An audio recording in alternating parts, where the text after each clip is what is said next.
I'm Kyle Roed, and this is the Rebel HR Podcast.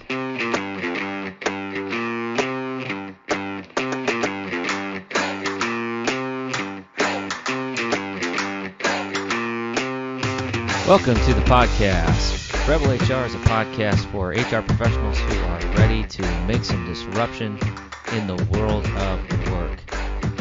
Follow us online on Facebook at Rebel HR Podcast, rebelhumanresources.com, or follow me on Twitter at Rebel HR Guy. All right, listeners, I am extremely excited to have a conversation today with Claudia Schabel, President of Schabel Solutions.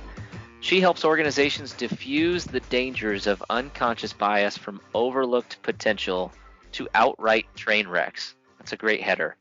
We're going to be talking about diversity, equity, and inclusion, and focusing on sustainable actions that you can take as an HR professional within your role. Claudia, welcome to the podcast.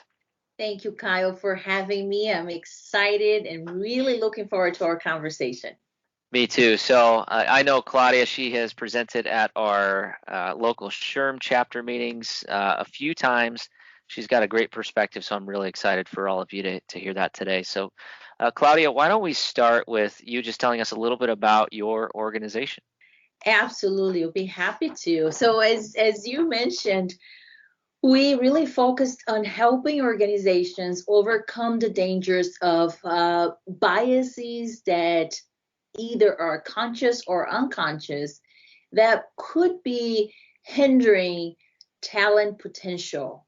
So in other words, how can we build inclusive environments that help each one of us build our capabilities in order to make the contributions that we're capable of making? Because at the end of the day, companies hire talent because you need them. But often, given some circumstances in the workplace, people don't quite are able to live up to those expectations or live up to their potential because there are things getting in the way, biases being one of them. So we go in, we help organizations identify the biases, help put some strategies to mitigate those biases. We help with culture audits. We help build strategies that are going to take them from vision to execution and let the fun begin. So that's what we like to do and have a lot of fulfillment from doing as well. I think the challenge in my seat as an HR practitioner is a lot of times we understand how critical this is to culture. We understand how critical it is that employees feel comfortable and safe at work and that they have a workplace free from bias. But the question that I get from a lot of my peers is, where do I start? Yes. So when you go into an organization, what does that look like for you, and how do you approach that question? Yeah, I think it starts with awareness. It's very difficult to mitigate something if you don't even know that it exists. So it starts with understanding that we all have biases. It's part of a human condition. We're all in the same boat together.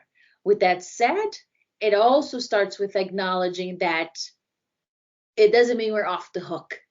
We all have to entertain and commit to interrupting the biases because of the impact that they can have on our work, on our interactions at work, and even the overall organizational performance. So it's understanding that we have biases, it's understanding the impact of biases and committing to looking into how we might unknowingly might be contributing to perpetuating some of the stereotypes and biases that are really contributing to all the inequitable outcomes that we either are angry about or sad about.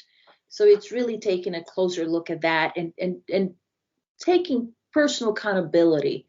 Often when we talk about diversity, equity, and inclusion, Kyle, it either falls on the HR professional lap or on the CEO lap or in a group of passionate volunteers. And I don't even like to use the word volunteers because I cringe every time I do that.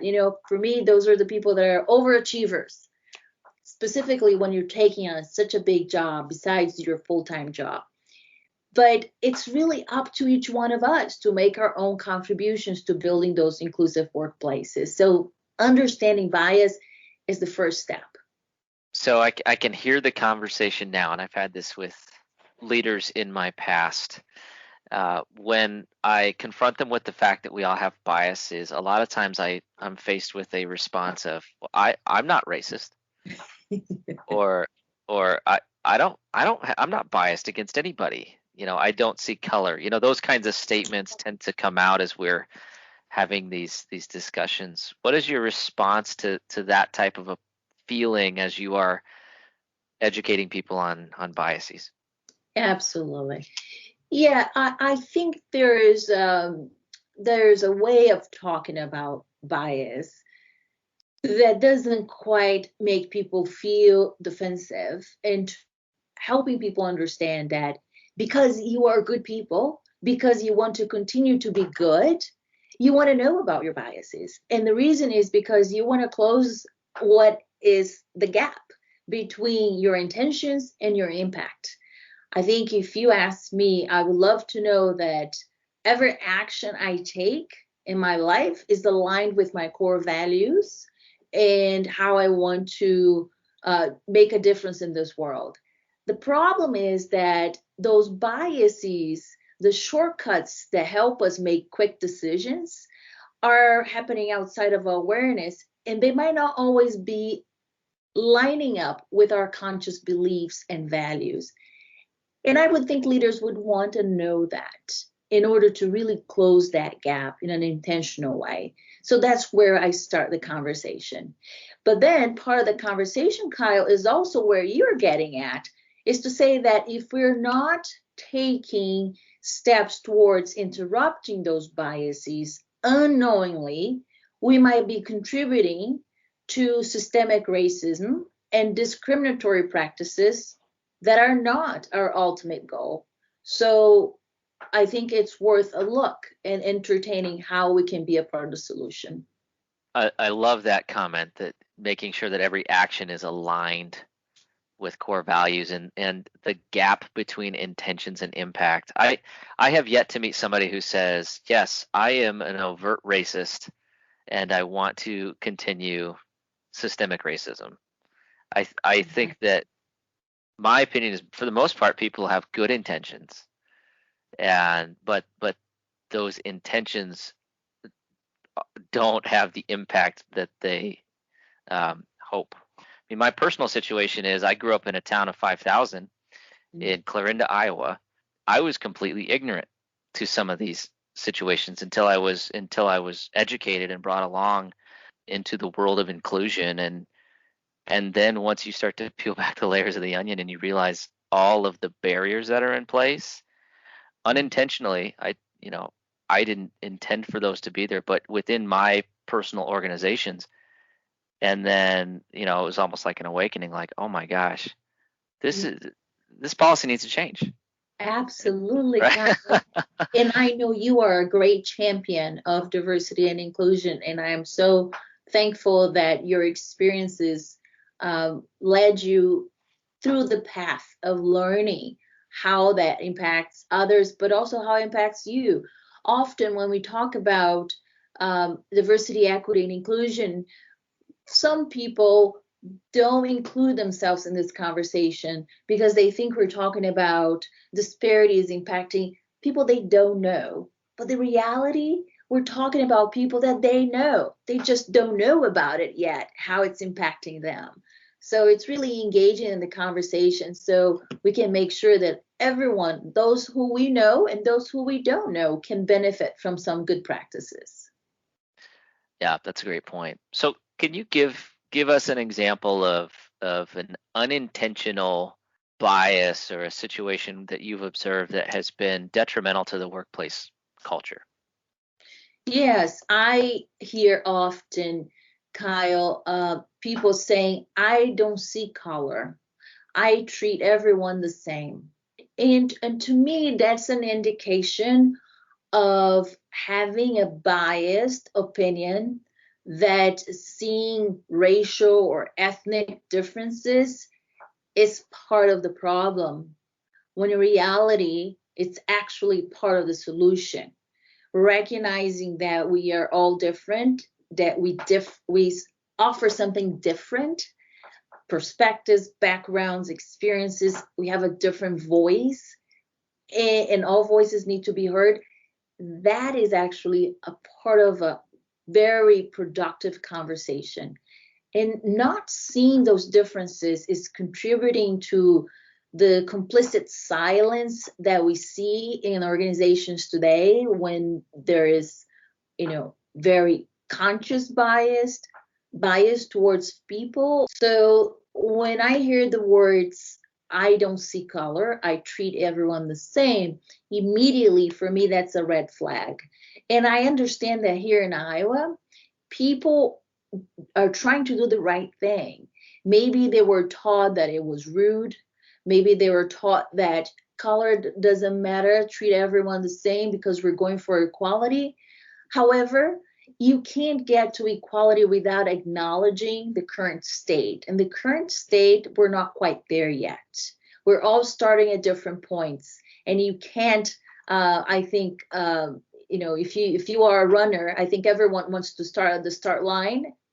And not everyone is at the start line right now. So equality will be when we're all at the start line at the same time. One of the things that you helped me understand in one of your presentations was the difference between equality and equity. And in the context of a white male, the truth of the matter is that if you are treated the same as somebody who is in a minoritized community or in a different situation socioeconomically, or they have barriers in the way, if you are both treated exactly the same, they will have less advantages than you. Absolutely.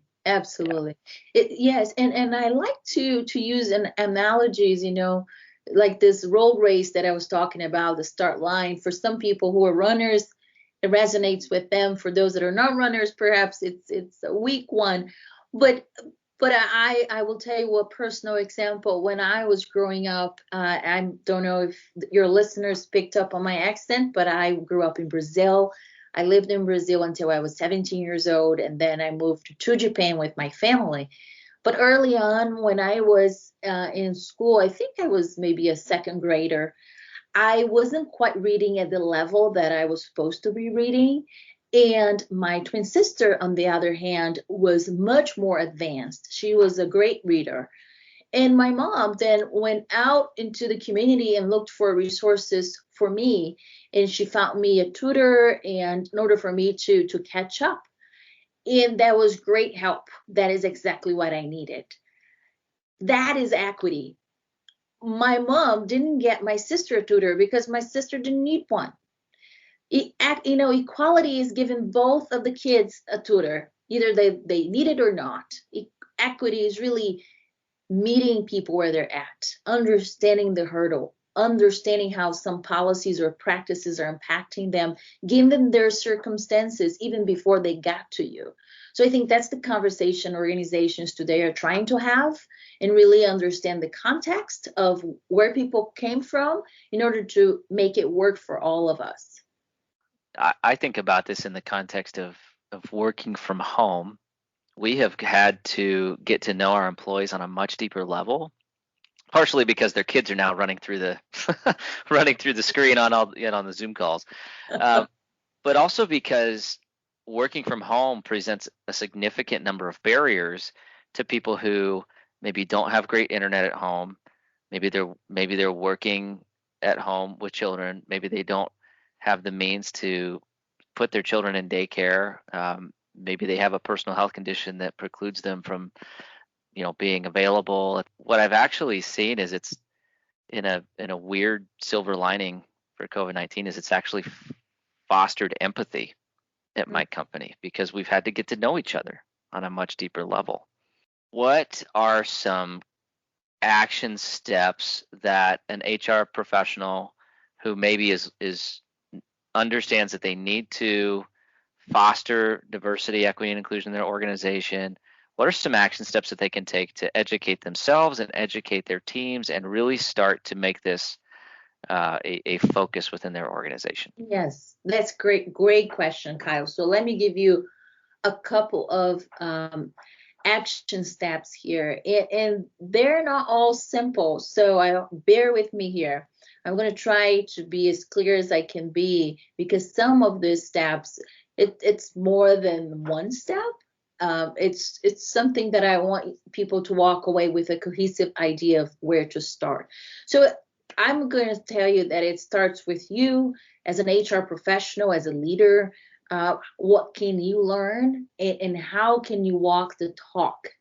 And it starts with learning the 6 C's of inclusive leadership. And this is a model framework designed by Deloitte, and it's very effective in showing what inclusive leaders do.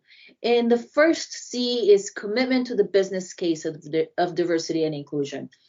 And as you and I know, Kyle, it's more than saying, yes, I support diversity. It's really being able to articulate the business case for yourself and also for your organization. It's really internalizing the values that make this work make sense to you. So get rid of the cheat sheets that you have in your back pocket when it comes to talking about diversity and inclusion. Just focus on what that means to you and why it makes sense for your business. Second, courage to speak up and challenge the status quo whenever needed. I think, Kyle, the practice now of working from home, you spoke to something that potentially could be very detrimental for some people. Like you mentioned, not having a stable internet connection, not having the equipment, not having even a room in their house that is private enough for taking business meetings. So if some of those conversations appear to be inequitable, appear to be biased, speak up. Find the courage to find congruency between the core values of your company and the actions that your leadership team is trying to take. 3, cognizance of bias. We talked a little bit about bias, but just for those of you that may not be familiar with the topic, we're talking about those quick associations and judgments that are happening in our minds outside of our awareness. And they're happening just like this. And over time, they become shortcuts. And those shortcuts help us make very fast decisions. And they also help us make good decisions, not bad decisions all the time. Unfortunately, those shortcuts are those associations that sometimes we are bringing with us since the times of when we were a child. And those shortcuts might be very erroneous, it might not be very aligned with your core values. It might not be aligned with your conscious beliefs anymore. So being aware of those biases is the first step in order to be able to have the alignment between your intentions and your impact. 4, curiosity about others' perspectives, about other people that might come from a different background, and really be curious enough, genuinely curious, to understand, what does it mean to you? Help me find out. 5, being culturally intelligent. And this is really about being also emotionally intelligent. I know many of you leaders understand what emotional intelligence is, and culturally intelligent is somewhat along those lines, but it's understanding that when you have different cultures, different perspectives, knowing how to navigate those differences and find still some alignment and synergy. And 6, being collaborative. How do you wire your team to collaborate, to be collaborative? Because collaboration is at the core of inclusivity. So that's the first step. The second step is establish common language.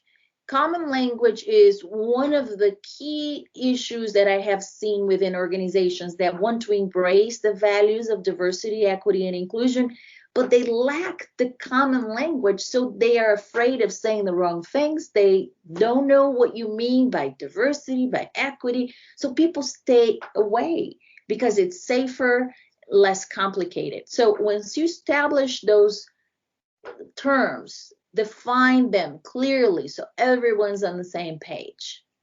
And different things, different terms that means different things for different people. So understanding that and taking that input as you are framing that conversation is how it's done.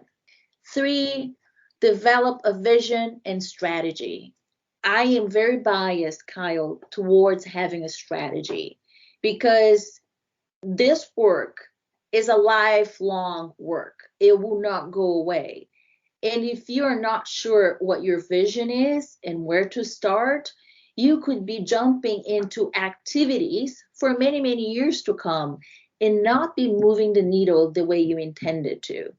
And it can be very frustrating. It can be draining. It can be a recipe for burnout and disaster. But developing a vision and a strategy to get you from point A to execution is, I think, one of the recommendations I like to leave you with. And there are more actions too, but I want to pause for a second, Kyle, just to let you chime in. Yeah, no, that's great. I'm making frantic notes to make sure that I have, okay, step 1, do this, step 2, do this. You know, if I can back up, I'm curious to ask your opinion on this topic because I've seen some interesting, I'll call it debates in my circles as it relates to a business case for diversity, equity, and inclusion. What is your take on the importance of a business case? What does that look like? And yeah, I guess just help me understand your perspective on what's needed with a business case. Business case, sure. Multiple people have different takes on the business case, Kyle, but for me, it's besides being the right thing to do from a human perspective, it's also something that you do as a business, and most of my clients are for-profit businesses and they are corporate clients. So it's important also to understand how that impacts your bottom line. So it doesn't mean you're doing for the bottom line only. You're doing it's the right thing to do, but there is a lot of incentive for doing it right because there is data showing that a direct correlation with increased sales and profit when you have more gender diversity, when you have more racial and ethnic diversity in teams or in leadership teams. When I started my career as a diversity and inclusion practitioner over 15 years ago, Kyle, we didn't have this hard data. It was just this conviction.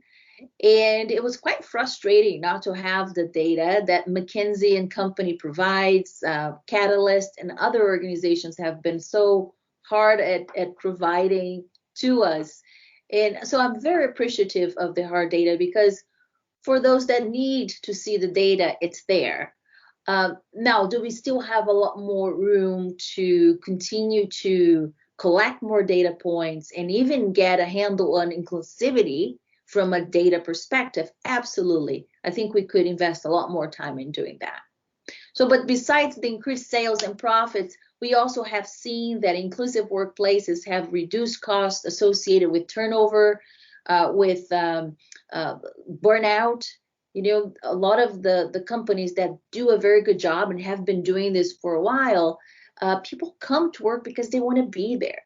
And that allows people to make contributions, spark innovation, and really get your company, give your company an edge, a competitive advantage that we talk about, but many don't know what that feels like, don't know what that looks like. But that is definitely impacting the bottom line when your employees want to be there and do the best work they can do. From my perspective, the argument was that you shouldn't have to have a business case because it is just the right thing to do. So if your company's forcing a business case for diversity, then their argument was that's not a place you want to work. Oh, interesting. But from my perspective, that's just how business operates. You have to have a business plan and there need to be deliverable outcomes. And I think about it, in the context of diversity, I think very differently than my CFO. Mm-hmm. And I'm a visual connection, emotional kind of a thinker and decision maker. My CFO wants to see data. He wants to understand where this falls on the priority list. Yes. And then the critical thing for my mind is, as an HR person, if you want resources to get anything done, that's going to cost time, energy, money, sweat equity. You've got to be able to articulate that business case so that you can get resources to go out and do some of these things. Absolutely. Kyle, I think that's such an interesting conversation. I need a business case to go to the gym, for heaven's sakes. I will tell you. And I try to articulate that business case often. Sometimes I lose because I haven't internalized it. But so I think for those of us that live in corporate environments, I think we have learned that there are people that will get on board if they see certain types of information.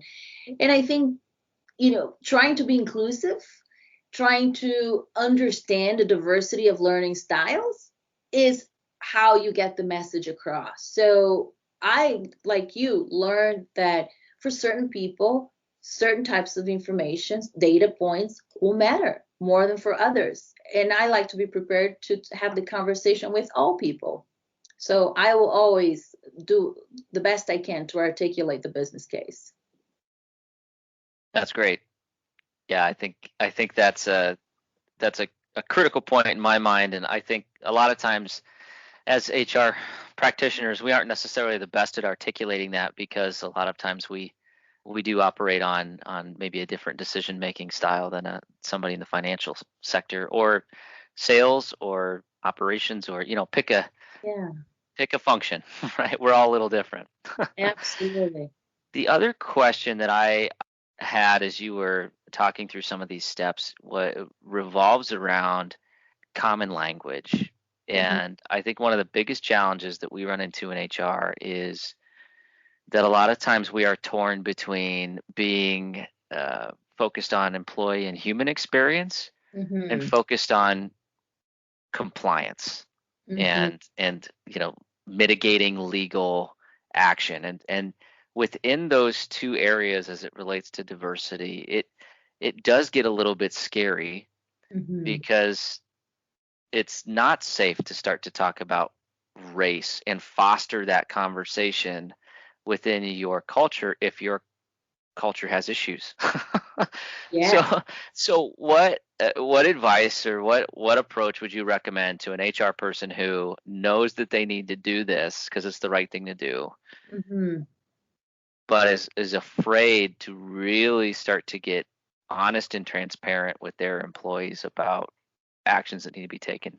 Yes, that's an excellent question, because right now that's what I'm talking about with Iowa SHRM State Council, and I'm going to be offering 3 sessions for those directors that sit on the council on how to facilitate some conversations about social justice, race, and equity with their counterparts or employees in the workplace, which is not always easy. But I think it comes down to a few things. One, if you're going to start having these conversations out of the blue, I'm not sure it's going to go well. You need to understand, where is your company in this journey? Have you been doing this work for a while? Have you articulated the business case? Have you tried to understand some of the biases that you may or may not have?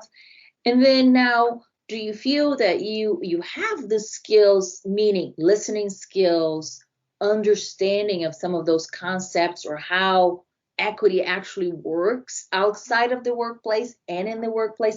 Do you feel that you have that in your toolbox in order to sit down and listen to those experiences that might be very different from yours. If that's where you're at, I think you're ready. You need to prepare a little bit. You need to have some rules of engagement, and then set expectations.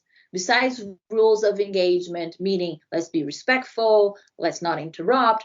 You get the what I'm saying. Having those basic guidelines, you also need to be very clear about expectations. In my experience, Kyle, when we talk about conversations, people immediately jump into, what are you going to do about it after the conversation? What are action steps? What is going to be implemented? So if you don't have any intentions of implementing anything that comes out of the conversation, you need to set the record straight from the get-go. But let's say your organization is on the flip side of that. You're on the other end of the continuum. You just decided to get engaged in this conversation in a more formal way now about diversity, equity, and inclusion, or social justice in general, and you want to jump into a conversation. I would pause. Why? Because I think there are some more foundational steps that you can take in order to pave the way for those meaningful conversations to actually make a difference. Otherwise, it can be very overwhelming. It can be very frustrating for HRs and leaders to just open the gates, receive the feedback, and really feel lost as to what it means to them, what it means to the organization, and not knowing what to do from there. That's my 2 cents worth. That's great advice. Sometimes I fall into the camp of I just want to go do things. So good, yeah, good advice. I'm taking notes. Like I said, I'll make sure I remember your advice, Claudia. Thank you. Yeah, because we don't know. It's like peeking through the curtain. You don't know where you're going to see on the other side, and you want to make sure you're prepared, because sometimes it takes one good idea badly executed to leave people with a lasting impression that you were not serious about any of this work. And it's very unfortunate and even unfair, but that's the reality. And the reality is also that on the other side of the curtain, we have employees that have been living with trauma in the workplace for many, many years. They have been wanting to have those conversations for many, many years. They're waiting for you. And now that you said you're ready, but you're not really ready, it's not easy to digest this. So I would be very, very thoughtful and deliberate in how you position a conversation.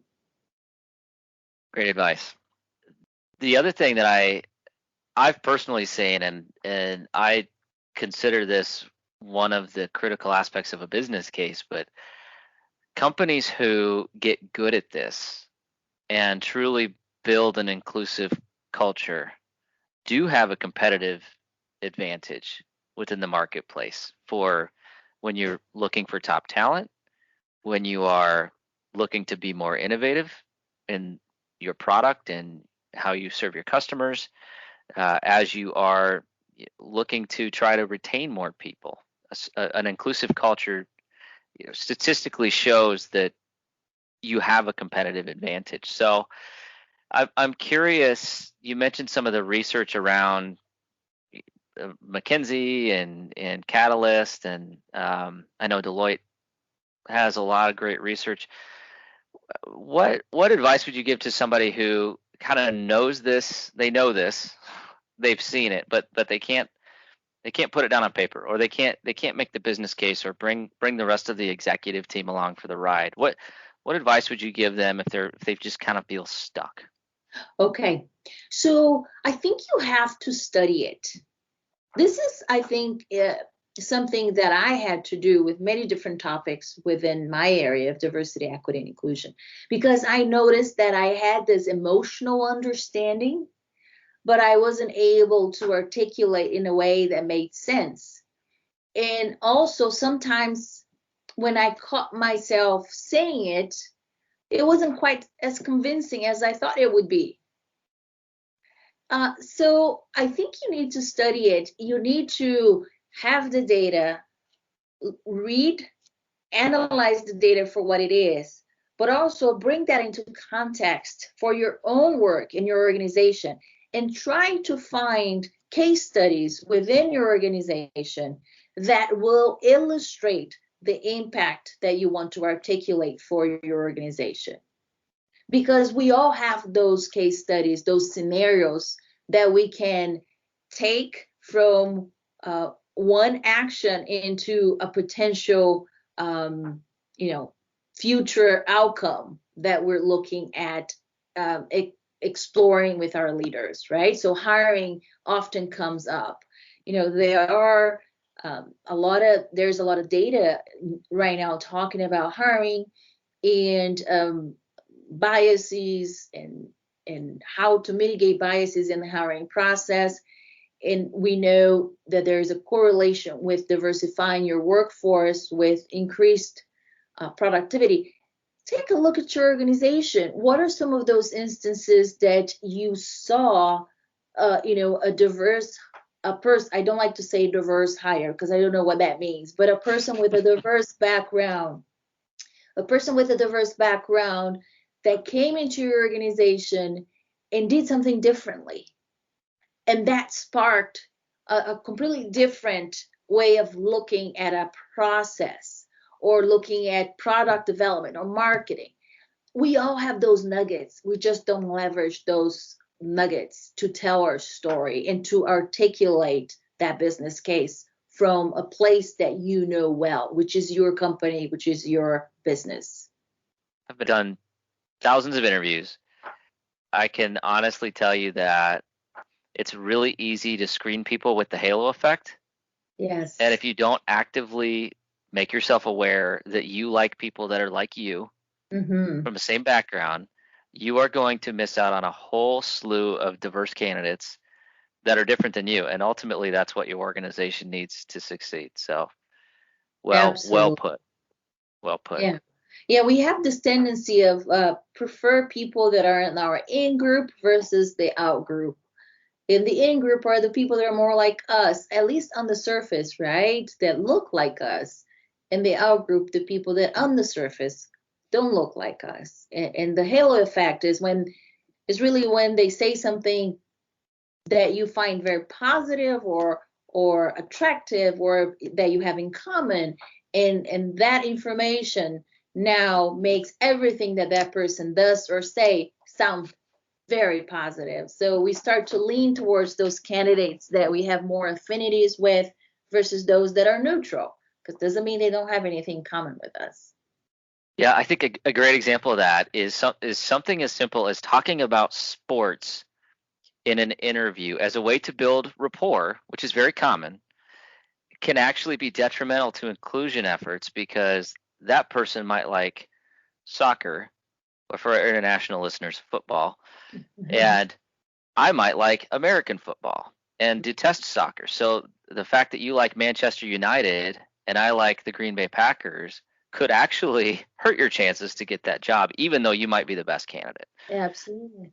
It's kind of a silly example, but I've seen that, and I've seen a hiring manager ask, "What are your favorite hobbies?" And I just cringe because it's like, no, don't. That's too personal. It's not effective in understanding how this person will do the job. Right? Absolutely. In Kyle, I've heard in the past hiring managers taking some of their top 3 candidates out for breakfast or lunch, come back and when we're talking about how do you think that person would do the job and would it do it effectively and efficiently based on what you heard, they would turn to us and say, I didn't like him or her for that matter. He used too much ketchup. I don't like ketchup, so I can understand how you feel that way. There you go. That was mind-boggling for me because wait a minute, how are we getting to this conversation about ketchup when it has nothing to do with the core qualifications or duties of the job? So educating leaders about what's in scope or out of scope is a very important step in educating them on how to interrupt some of those biases. Yeah, yeah, I'm sure. God, we're going deep here. I'm sharing a lot about my implicit biases here, but ketchup is one of those that would fall in there. I do want to spend a little bit of time talking about some success stories, and I think this topic can be really heavy and challenging, and in the times that we're going through right now with the election and the social unrest and quarantine and whatever new disaster of the month pops up next month. I'd like to spend some time talking about successes that you've seen Mm-hmm. through some of the work that you've done, and what has worked, and give me some good stories. So when it comes to the workforce, I worked with a local nonprofit organization that serves a lot of the underserved community members in our area. And they are statewide and very effective at what they do and have a great reputation. What they realized is that while they're helping other companies to attract and retain uh, employees from a certain demographic, they themselves, as an employer, were not hiring those individuals from that demographic. So, and usually it's people with disabilities. So they called me in and said, Claudia, we want to get to understanding better what is happening here because we're helping other companies. How come we're not hiring them? So we started with just a conversation about bias and how bias can get in the way of our good intentions. And then we moved on into designing not a full-blown recruiting strategy, but it was a sourcing talent management action plan. And after that conversation about the action plan, we assigned responsibilities, changed a couple of things that they were doing, and they started to implement the action plan. And by the way, what I thought this organization did very well, and I think that's why it was successful, is that they didn't stop the conversation just at the top layer of the organization with the leadership team. They actually rolled out unconscious bias training to the whole nonprofit organization. So everyone knew what they were doing, why they were doing it, why it was important. And when they started to implement the plan, within 9 months, they had a 12% increase in representation of that demographic. Wow. So they were very intentional. They devoted their resources. They had a plan, and off they went. So that's a success story. So again, it doesn't mean that you're doing everything under the umbrella, but you focused on one area that you really thought would help your business, your organization. The second organization is a manufacturing organization here in Iowa as well.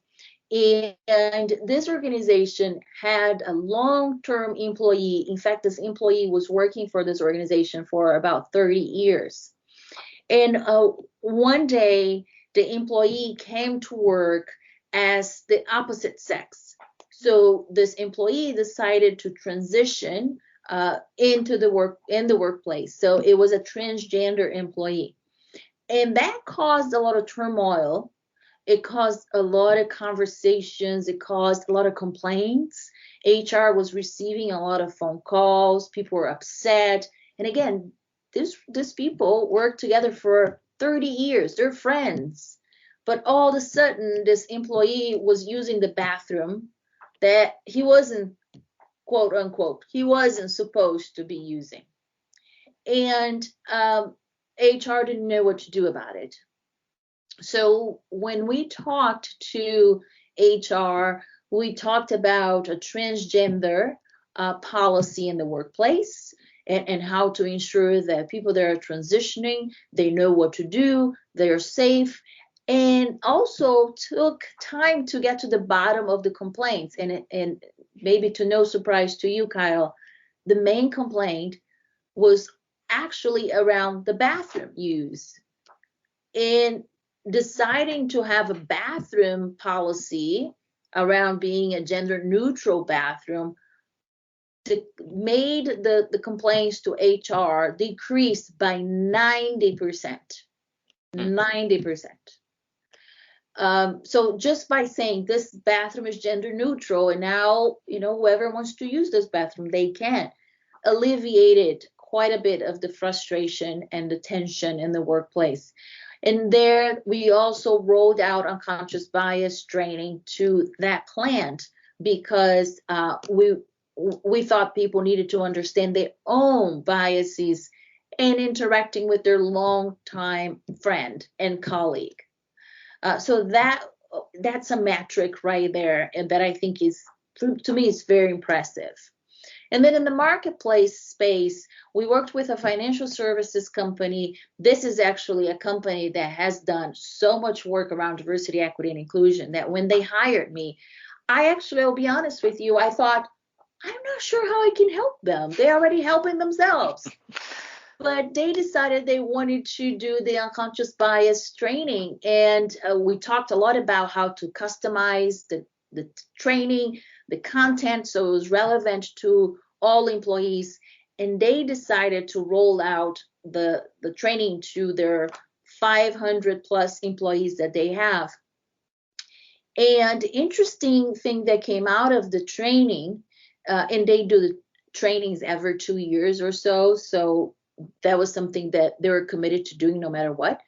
But what came out of the training that I think was unexpected to me is that some of the people that were dealing with the clients, the customers, realized during our sessions together that they had biases that were unconscious at the time towards offering online banking services to older customers. Because they assumed the older customers wanted more of the face-to-face interaction or were not good with technology. So they are not even offering some of those online banking services. And then quickly after the training, they decided to be more intentional about offering those services. And they had an increase in the adoption of those services in a very short amount of time. So those are 3 success stories in 3 different areas that I think could help to tell a story that you don't need to do everything all at the same time, but whatever you do, make sure it's aligned with your vision, that you measure success, whatever it is, so you can tell your story. I love the case studies. I learned so much just from hearing success stories. But what I heard is you don't have to change the world. You just have to be focused and change one incremental thing and be intentional about it, and that can ripple beyond, right? Absolutely, Kyle. Very well said. I have a story that it illustrates my bias a little bit, and as it relates to manufacturing. A lot of times we have a stigma, and we can assume that our manufacturing employees have certain political views or feel a certain way about a certain group of people, and it's unfair to think of them in that way. So the story that I like to share is the time when I moved my office at one point, and because I wanted to be right on the floor, right next to the manufacturing associates, and wanted to be more available to them. And so I was literally basically right on the manufacturing floor, and I could hear the machines running, and I could hear the conversations that were being had outside my office. And I'd been in that office for about a week, and I heard someone yelling. And I didn't know what was going on. I'm thinking, in my mind, oh no, somebody's fighting. So I throw on my safety glasses, I run out to the floor, and I realize that somebody is actually singing the Muslim call to prayer. Oh. And I was like, okay, I could back off. And then I just stopped and I looked around at the employees, and nobody had any issues with it. Nobody even, gave it the time of day. And the gentleman working on that machine with this individual, they worked in a pair. It's like wearing a Harley Davidson leather jacket, scruffy beard, and look, definitely your prototypical tough guy. They're working right next to each other.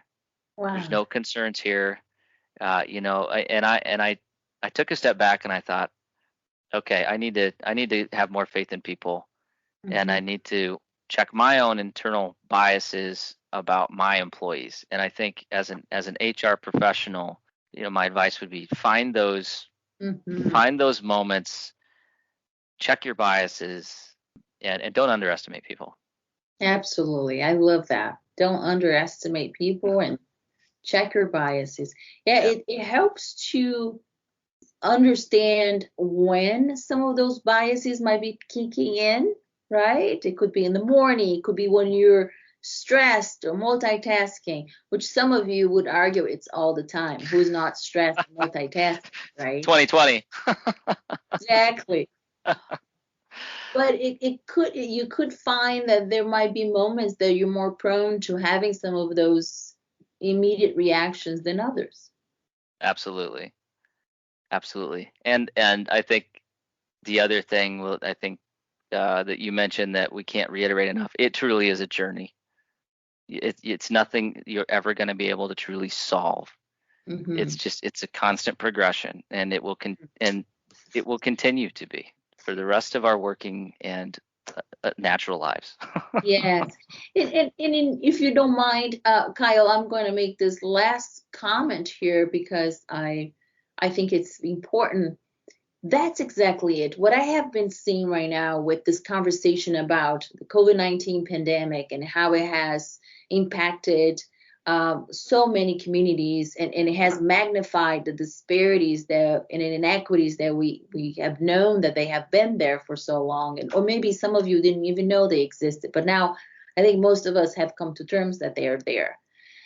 And the fact that we're having the civil unrest around social justice outcries and also racial inequalities, I find that a lot of people want to engage in this conversation in good faith.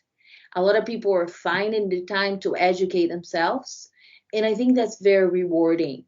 And I'm hoping that we'll continue to be talking about this and continue to let the conversation evolve so we can get to a place that people feel comfortable understanding that, yes, we look different, and that's what makes us better. On the flip side, I want to also say that what I have seen some people do is that they have been reading a couple books, and now they feel that they are ready and equipped to go out there and fix the problem. And as you just mentioned, Kyle, we're not going to fix this problem, because the way you might want to fix the problem might not be fixing it at all. It might be making it worse. So I think if having vulnerability and humility and understanding that this is bigger than us and bigger than all of us together, and we need to be patient and continue to engage in this conversation so we can get to a place that it feels better, it's part of our commitment to social justice. It's part of our commitment to diversity, equity, and inclusion. And if you are going to be doing these efforts within your organization, it's important for those people to have passion, but passion alone will not get the job done. So make an investment, hire the right people, hire the skill sets that you need to advance this conversation within your organization. Great comment. We'll leave it there. Thank you so much, Claudia. If any of our listeners want to get connected with you, how can we get in contact with you? Sure thing. Well, I sit on the Iowa SHRM State Council. You can find us there on the website. My email is schabel@schabelsolutions.com. I'm happy to answer any questions that, maybe what I said confused you, or if it's lingering and percolating, reach out. Happy to engage in a conversation. Much appreciated, Claudia. As always, I always learn so much when I talk to you. I'm just loving this one-on-one conversation. Really appreciate it. Same here, and way to go. Way to be a rebel, Kyle. Good for you. Yeah, we're excited to continue to push the boundaries a little bit and change mindsets. So wonderful. Thank you for having me. Thank you. Have a great rest of your day. You too. All right, that does it for the Rebel HR podcast. Big thank you to our guests. Follow us on Facebook at Rebel HR Podcast, Twitter at Rebel HR Guy, or see our website at rebelhumanresources.com.